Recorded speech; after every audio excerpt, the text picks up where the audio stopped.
ano, sobrang bigat niya kung nagsalita lang yung Manila. Nagsalita na talaga siya. Sabi niya, hirap na hirap ako maglakad. Tapos tawid pa ako ng kalsada kasi yung lift nasa kabila, wala namang... Binawasan ko na nga yan eh, nag-isang footmill eh. No, Dutch.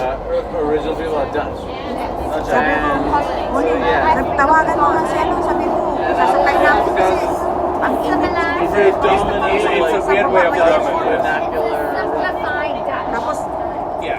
kanina tininan ko Dutch yung... is a weird way of May talking. nagtitingin kasi doon sa may pasukan sa mga langit na ganito. Ito, I'm mas gonna sobrang ask laki. you meaningful. Tayo muna ako doon sa You may guys have tikit to fight. pag ano lang kan pag unless niya. Akala ko, umuwi sa I'm honest. Pag So tulad ko they're na lang more doon sa hung up elevator, on you guys hindi pa than ako you are. nakakalayo sa upo. Sa grabe, bigat nito. That's a bit more like relaxed. Uwi pa. more or less. Sabi ko dahan-dahan ako. Can you understand each other? MRT kasi talaga ang bigat. That's even worse. May Dutch hirapan, and German. may hirapan talaga siya mag-ano. Yes. Whereas